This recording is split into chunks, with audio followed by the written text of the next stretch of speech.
హైదరాబాద్ సిటీలో హరితహారం ఇంకా కంటిన్యూ అవుతోంది. మొక్కలు నాటడం ద్వారా సిటీని గ్రీనరీతో నింపాలంటున్నారు మంత్రులు, అధికారులు. దాంతో భాగ్యనగరంలో రోజురోజుకి పెరిగిపోతున్న కాలుష్యానికి చెక్ పెట్టడంతో పాటు టెంపరేచర్స్ ని తగ్గించొచ్చు అంటున్నారు.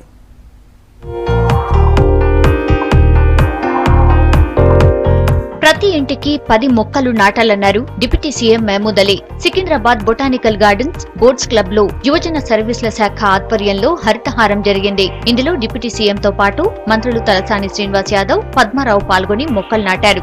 మొక్కలు పెంచితేనే వర్షాలు బాగా పడతాయని చెప్పారు. హరితహారంలో ప్రతి ఒక్కరూ భాగస్వామ్యం కావాలన్నారు మంత్రి పద్మారావు. రాష్ట్రంలో అటవీ సంపద పెంచేందుకు ప్రతి ఒక్కరూ కృషి చేయాలని పిలుపునిచ్చారు. మన ఎన్సీసీ పిల్లలు కూడా విజ్ఞప్తి చేస్తున్నారు. మీరు చాలా డిసిప్లిన్ లో ఉన్నారు. అందరూ ఎవరెవరు ఇంటింటికి ఇంటికి ఒక్క వచ్చి 10 చెట్లు పెడుతుంటే మా టార్గెట్ కంప్లీట్ అవుతుంది. తప్పకుండా మనకు ఈ డిపార్ట్మెంట్ హోమ్ సర్వీసెస్ అజీం సార్కు చాలా శుభాకాంక్షలు చెప్తున్నాను. అలా 1 lakh టార్గెట్ 2,50,000 చేశారు. 100% టార్గెట్ కావాల్సింటే మన సీఎం పేరు అంటే ఇప్పుడు ఇండియాలో నెంబర్ 1 ఉంది. గిన్నీస్ బుక్ లో నెంబర్ 1 వస్తుంది మా సీఎం పేరు.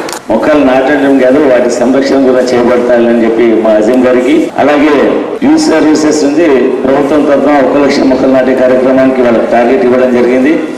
ఈ రోజు దాన్ని దాటేసి 2,70,000 ప్లాంటేషన్ చేయడం మా వంతు కార్యక్రమం కాకుండా ఇది సమిష్టిగా తీసుకునే నిర్ణయం కాబట్టి రాష్ట్ర పౌరులందరూ దీంట్లో సమిష్టిగా పాల్గొని ఈ అటవీ సంపదను పెంచుకునే విధంగా కృషి చేస్తారని ఆశిస్తూ మీర్పేట్ అగ్రికల్చర్ కాలనీలో హరితహారంలో భాగంగా మొక్కలు నాటారు సైబరాబాద్ ఈస్ట్ కమిషనర్ మహేష్ భగవత్. స్థానిక కార్పొరేటర్ పద్మానాయక్, కాలనీ వాసులు, విద్యార్థులతో పాటు పోలీస్ సిబ్బంది కూడా ఈ కార్యక్రమంలో పాల్గొన్నారు.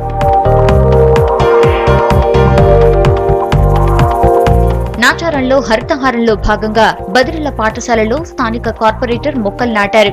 ఈ కార్యక్రమంలో పాఠశాల విద్యార్థులు 150 మొక్కలు నాటారు. మొక్కలు నాటితేనే వర్షాలు పడతాయని, మొక్కలు నాటడమే కాదు వాటిని రక్షించడం మొదటి కర్తవ్యమని నిర్వాహకులు చెప్పారు.